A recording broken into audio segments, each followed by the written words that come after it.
Um, Reading from Sri Isopanishad Mantra 18. Agnenaya supatharaya asman vishwani deva vayunani vidvan yuyodi asmaj juhuranam eno bhuyishtam te nama uktim vidhema. Translation and purport by His Divine Grace, A.C. Bhaktivedanta Swami Srila Prabhupada. O my Lord, as powerful as fire, O omnipotent one, now I offer you all obeisances, falling on the ground at your feet. O my Lord, please lead me on the right path to reach you.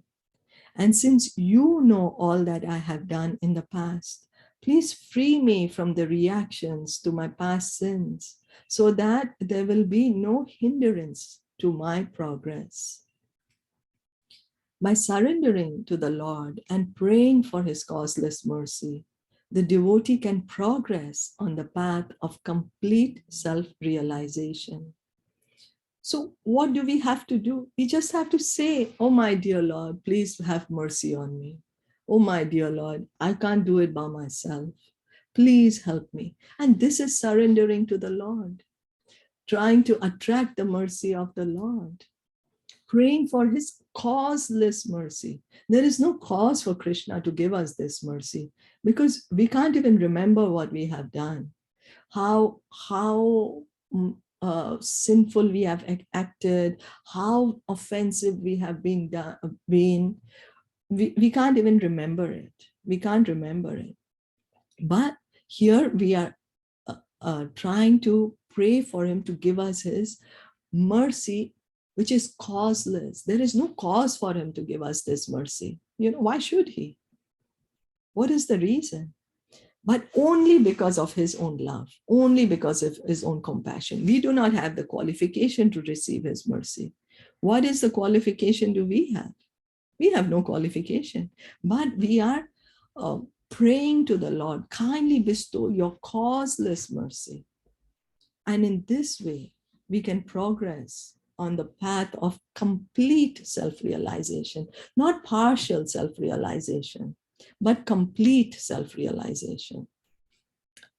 The Lord is surrendered as fire because He can burn anything into ashes, including the sins of the surrendered soul. So is there any sin that we have done which Krishna can't take away? No, because then it would mean that the sin is more powerful than God.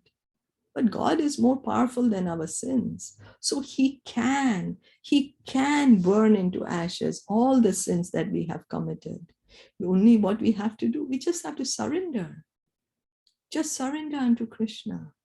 As described in the previous mantras, the real or ultimate aspect of the Absolute is His feature as the personality of Godhead. And His impersonal Brahmajyotir feature is a dazzling covering over His face. So the mantra 15, it told us that the ultimate truth, the ultimate absolute truth, the ultimate aspect of the absolute truth is the Supreme Lord's feature as the personality of Godhead. And what is the Brahmajyoti? The Brahmajyoti is just a shield. It's a shield covering His face. It's so dazzling that we are unable to see His face. Fruitive activities or the karma path of self-realization is the lowest stage in this endeavor.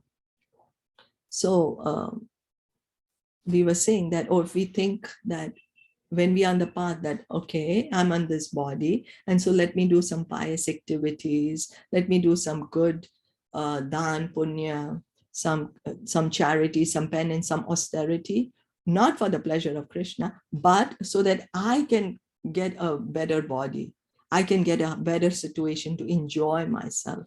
This is very gradual path of self-realization, is the lowest stage. So it's the yoga ladder. The yoga ladder begins with this karma kant. Then gradually yoga ladder, then as soon as such activities even slightly deviate from the regulative principles of the Vedas, they are transformed into vikarma, or acts against the interest of the actor. So a person is on the path of karma kand, following the regulations so that we can get a higher situation for enjoying. Maybe go to the heavenly planets to enjoy.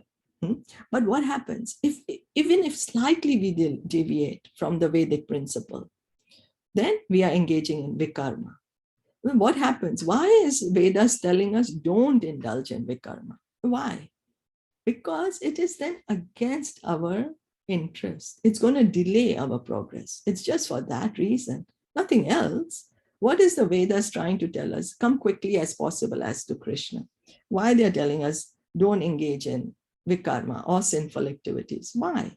It's not for anyone else's interest. It's just in the interest, in our own interest. Because then it just delays. It keeps us longer here in the material world. Such vikarma is enacted by the illusion living entity simply for sense gratification, and thus such activities become hindrances on the path of self-realization. So it's because it's just going to keep us longer, no? Time is limited. And so then our time in this material world will become longer. So self-realization is possible in the human form of life, but not in other forms. There are 8,400,000 species of forms of life, of which the human form, qualified by Brahmanical culture, presents the only chance to obtain knowledge of transcendence. So there are 8,400,000 species of forms of life. We see animals, trees, birds, aquatics, germs, reptiles. There's so many. Birds, birds we said. Out of which it's only in this human form of life when we cultivate Brahmanical culture, qualified by. So it's not only that we have the form looking like a human being, but our activities are not on the Brahmanical platform. Our activities are still animalistic. It's only when we are trying to cultivate Brahmanical culture that we can have a chance to obtain knowledge of transcendence, have a knowledge of spiritual life. Brahmanical culture includes truthfulness, self-control, sense control, forbearance, simplicity, full knowledge, and full faith in God. So Brahmanical culture includes truthfulness, sense control, forbearance, simplicity, full knowledge, and full faith in God. It is not that one simply becomes proud of his high parentage. Just as being born the son of a big man affords one a chance to become a big man, so being born the son of a Brahmana gives one a chance to become a Brahmana. But such a birthright is not everything, for one still has to attain the Brahmanical qualifications for himself. As soon as one becomes proud of his birth as the son of a Brahmana and neglects to acquire the qualifications of a real Brahmana, he at once becomes degraded and falls from the path of self-realization. Thus, his life's mission as a human being is defeated. So we can see that before, the path of self-realization was, we need Brahmanical qualities to be able to cultivate the spiritual knowledge, to be able to be on this path of self-realization. And so these Brahmanical qualities are needed. So does it mean that if I'm born in the family of a Brahmana, I automatically have these qualities? No, I need to cultivate them. Just as if my father is a doctor, I automatically become a doctor? No, I still have to go to the medical school and I have to earn the degree for myself, and then I become a doctor. Not just because, oh, my father is a lawyer, I'm automatically a lawyer. No, I have to go to law school to become a lawyer. So this is what is said. It's not by birth, but we have to cultivate. And so we can see again the mercy of Lord Chaitanya. He's not telling us, oh, you are born in a Brahmana family or you're not born in a Brahmana family. He's saying wherever you are, whoever you are, just chant Hare Krishna. He's just saying whoever you are, wherever you are, he knows in Kali Yuga, whatever qualifications is. And by chanting Hare Krishna, by hearing about Krishna, we will develop the Brahmanical qualities. They will manifest in us the more we hear and chant. So in the Bhagavad Gita 6.41-42, we are assured by the Lord that the yoga brashtas or fallen souls from the path of self-realization are given a chance to rectify themselves by taking birth either in the families of good brahmanas or in the families of rich merchants. Such births afford higher chances for self-realizations. If these chances are misused due to illusion, one loses the good opportunity of human life afforded by the Almighty Lord. So what happens to one who has started on this path of self-realization, but is not yet completed, is not yet gone back to Godhead, because there's some material desire still there. So what happens? So Krishna gives him a chance again in the future life. Lets him be born in the family of devotees, or lets him be born in a family of rich merchants. Why? So that they can get opportunity to again take up the path of self-realization, again take up devotional service, and in that way complete their journey.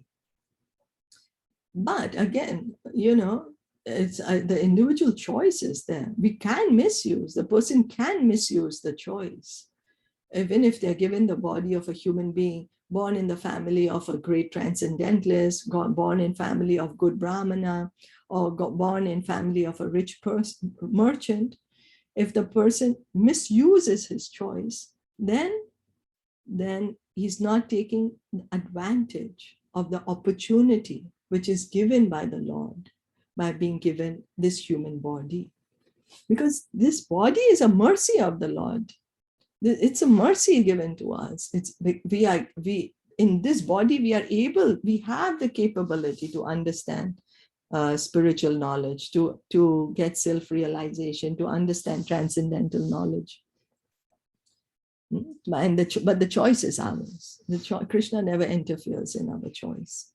The regulative principle, so it just depends on us. How willing are we to attract this mercy? How willing are we to get the mercy? How much of the mercy do we want?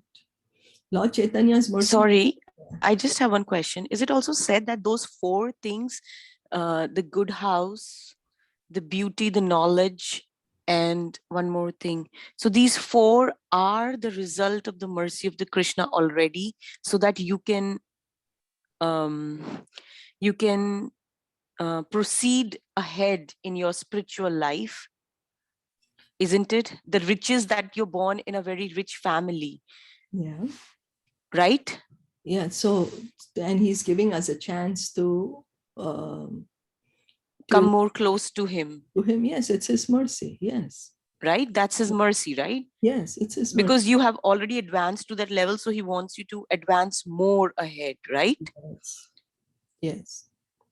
Okay. But are you speaking about like Kunti Maharani's prayers where he's saying, oh, you are not the property of those who are materially advanced, who have good parentage, who are beautiful, and who have very good education, because they get puffed up? Is that what you're referring to? No. Yeah, that is different thing, but I'm referring to that, like, as we read in quite a lot of parts, that these four things are given so that you can proceed without any worries. Like the riches are given to you so that you don't have to worry for your living, and you can remember Krishna more nicely. Yes. You're born in a rich, right? Yes, Krishna. This is what they're trying to tell us here. Yes. Yes, yeah. He himself says it in the Bhagavad Gita, so that still we can utilize the time. Then the time Yeah. is utilized because time is limited, right? So the time Yes. can be utilized for engaging in self-realization. Yes. Okay. Yeah. Yeah. Thank you. Yeah. Yeah. So it's the mercy of the Lord. All the opulences which we have, it's all the mercy of the Lord. You know. So the regulative principles are such that one who follows them is promoted from the platform of fruitive activities to the platform of transcendental knowledge. After many, many lifetimes of cultivating transcendental knowledge, one becomes perfect when he surrenders unto the Lord. So the yoga ladder, it begins from the karma kand, right? We do karma kand, then gradually, by doing karma kand, we come to the frustration. Oh, I'm trying to enjoy my senses, but I'm just ending up in frustration. No matter how much ever I'm trying to enjoy, it's leading me to frustration. Let me try to understand what it is. So then one comes to the point, oh, I'm not this body, I'm the soul. Then, so that is transcendental knowledge. Knowledge of the soul is transcendental knowledge. Now, after many lifetimes of cultivating transcendental knowledge, means thousands, Krishna says, Bhaunam Janmanam Ante Jnanavan Mam Prapadyante. Vasudevam Sarvam Iti Sa Mahatma Sudurlabhaha. So after thousands of lifetimes of cultivating Gyan of this transcendental knowledge, I'm not the body, I'm the soul, one becomes perfect when he surrenders to Krishna. And the Jnani might take thousands, but he has to come to the point when he surrenders to the Lord. This is the general procedure. But one who surrenders at the very beginning, as recommended in this mantra, at once surpasses all preliminary stages simply by adopting the devotional attitude. So what is Sri Isopanishad saying? Sri Isopanishad is saying, you're anyway going to do it after thousands of lifetimes. Why not do it now? You're going to save yourself a lot of time and endeavor. This is what the proposal is given. As stated in the Bhagavad Gita 18.66, the Lord at once takes charge of such a surrendered soul and frees him from all the reactions to his sinful acts. So Krishna says, Sarva Dharmam Parityagya Mam Ekam Sharanam Vraja Aham Tvam Sarva Papebhyo Moksheshyami Masuchaha. That give up, one, you surrender to me, Arjuna. What happens? I will free you from all sinful reactions. I will free you. Don't worry. He says, don't fear. Don't fear. Give up the fear. We are all very fearful.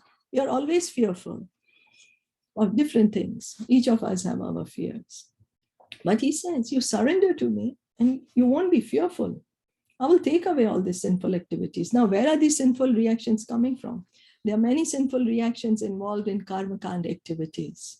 Whereas in Gyan Kand, the path of philosophical development, the number of such sinful activities is smaller. But in devotional service to the Lord, the path of bhakti, there is practically no chance of incurring sinful reactions because a devotee of the Lord attains all the good qualifications of the Lord himself. What to speak of those of a Brahmana? So karma kand activities full of sinful reactions. Everything is for sense gratification. On Gyan Kand, the sinful reactions are much lesser, much lesser, but they're still there. They're still there. But what happens in devotional service? Everything is being done for the pleasure of the Lord. That is bhakti. Everything is done for the pleasure of the Lord. There's Brahmanical qualities being developed. Not only Brahmanical qualities, but good qualities of the Lord himself. A perfect human being can get up to 78% of God's qualities. That's on a liberated platform. Up to 78% devotee can get. Imagine, Srila Rupa Goswami, Krishna has unlimited qualities, but Srila Rupa Goswami enumerates 64 of such qualities. And we have these qualities to very minute degree, very minute. And in a perfected stage, we can have these qualities. Of course, they are going to be minute in quantity, but up to 78% of Krishna's qualities. So then there is no question of sinful reaction. Such is the omnipotence of the Lord. He can make a man born in a Brahmana family as degraded as a low-born dog-eater.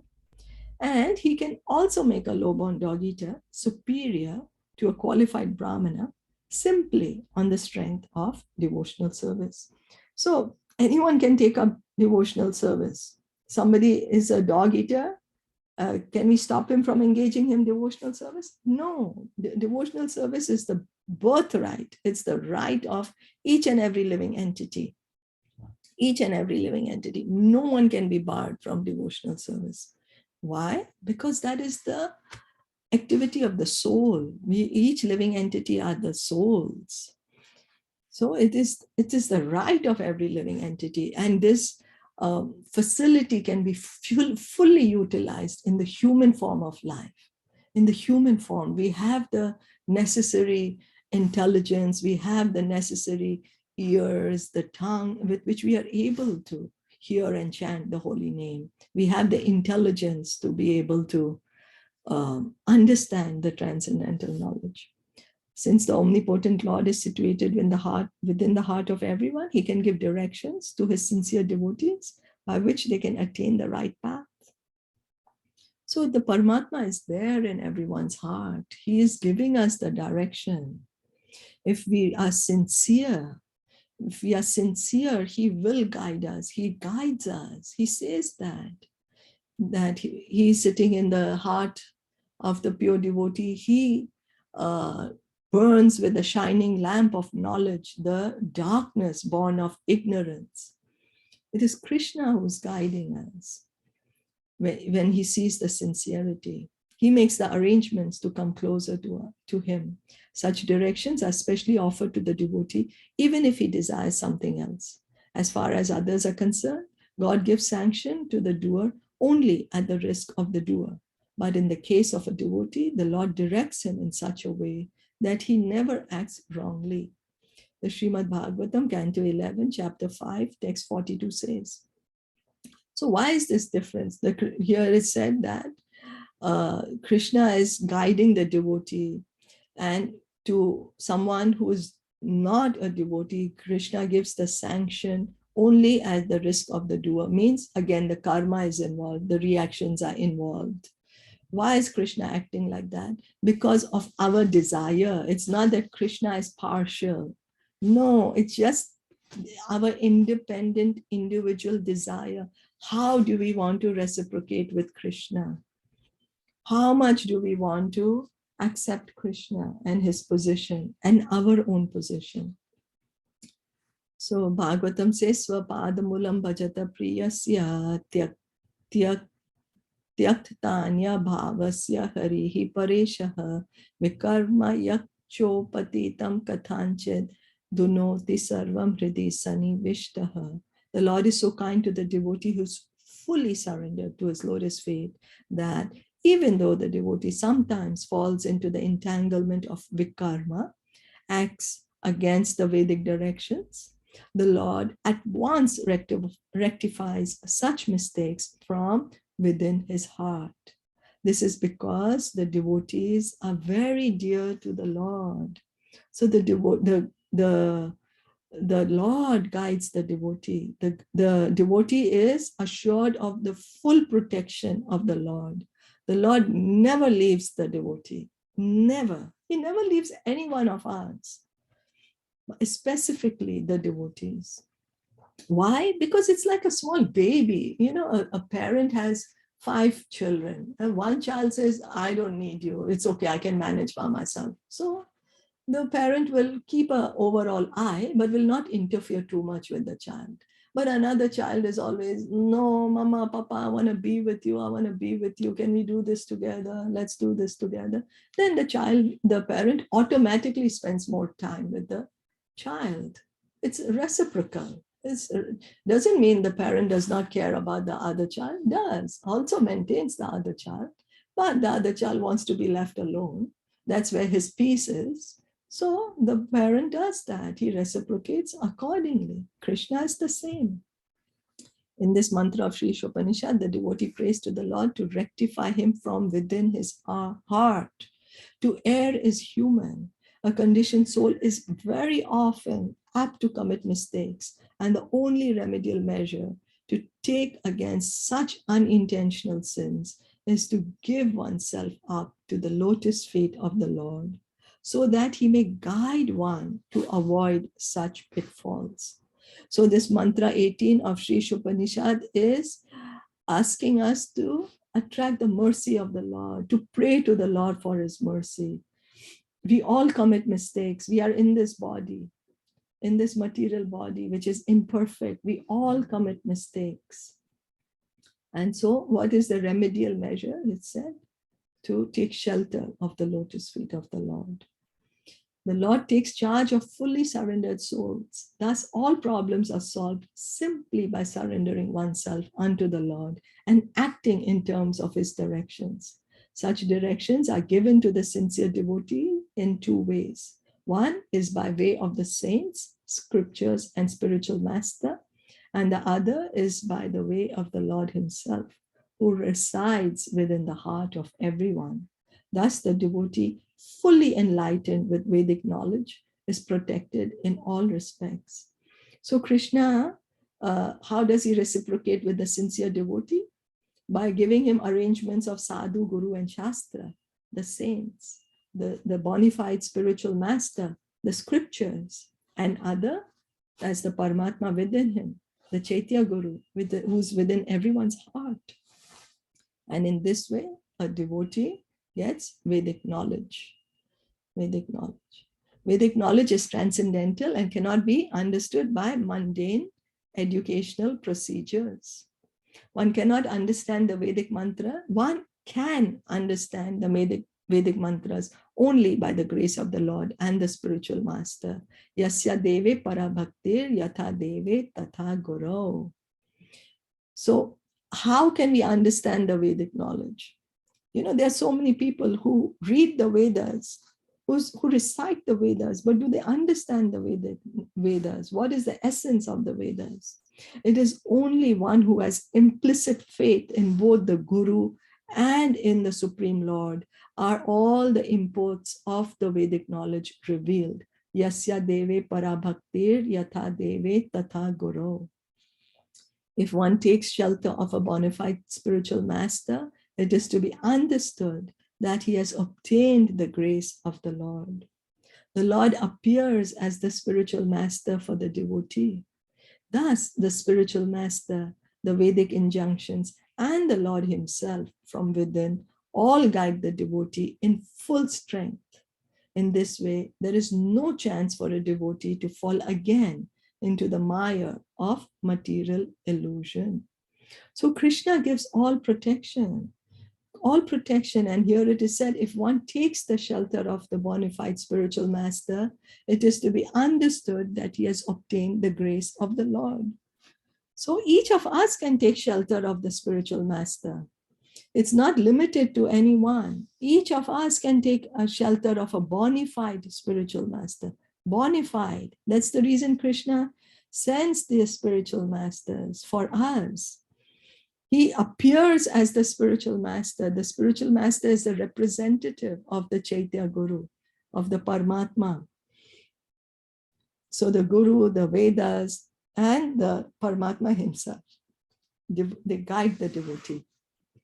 The devotee, thus protected all around, is sure to reach the ultimate destination of perfection. So a devotee understands that where is his strength coming from? Where is the strength coming from? It's coming from the spiritual master. It's coming from the Supreme Lord. It's coming from the Vedic injunctions. He's standing on the sticks protected by the sadhus, the gurus, the shastras of the spiritual, of the Supreme Lord. That's the devotee understands that the strength is not his. So the devotee thus protected all around. He is sure to reach the ultimate destination of perfection. Ultimate destination of perfection. The entire process is hinted at in this mantra, and Srimad Bhagavatam 1-17.20 explains it further. So Sri Isopanishad is telling us, Appeal to the Lord for his mercy. Pray to the Lord.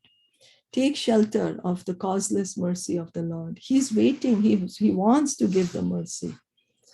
Hearing and chanting the glories of the Lord is itself an act of piety.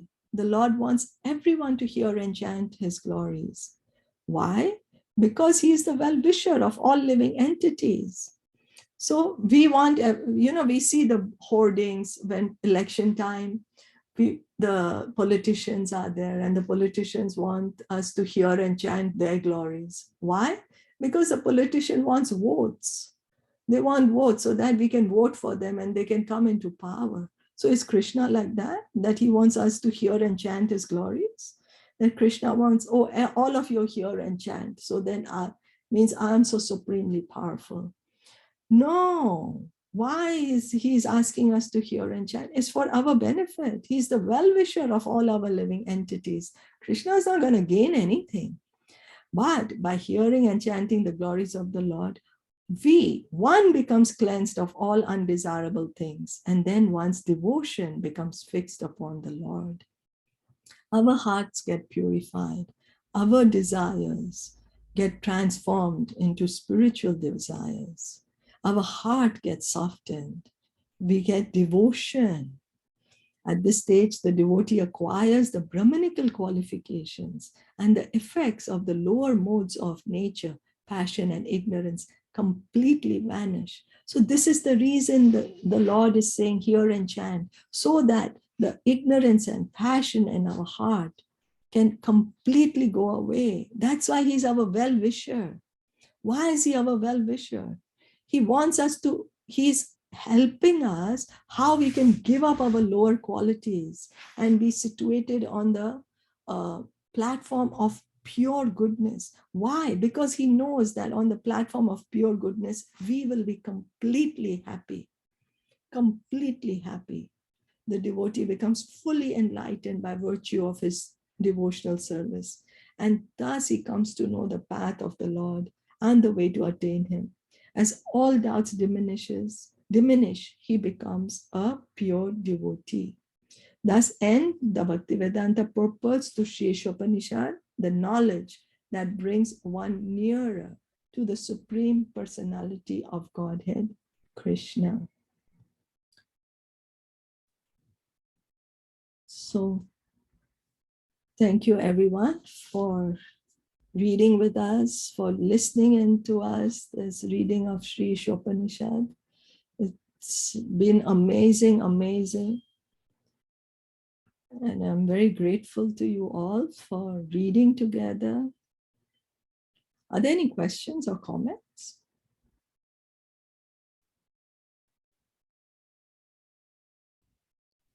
I just have one realization that yes, this is so true that what we desired, Krishna makes the arrangement.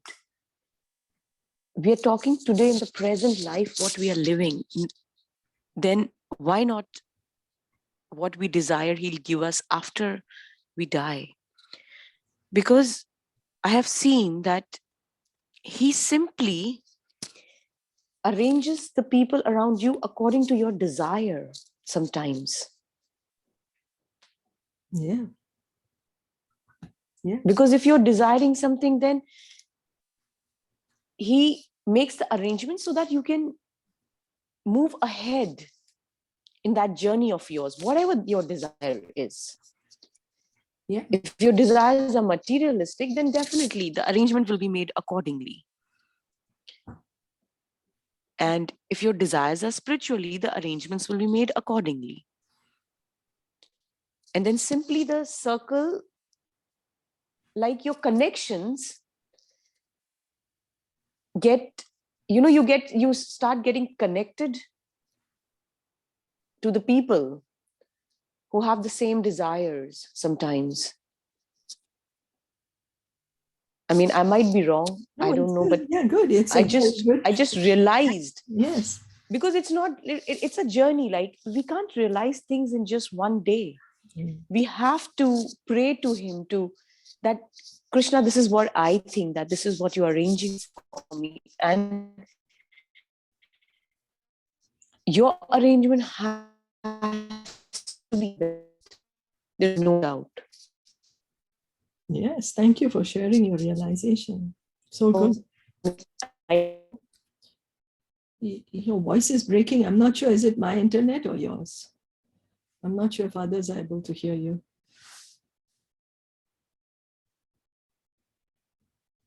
Hare Krishna.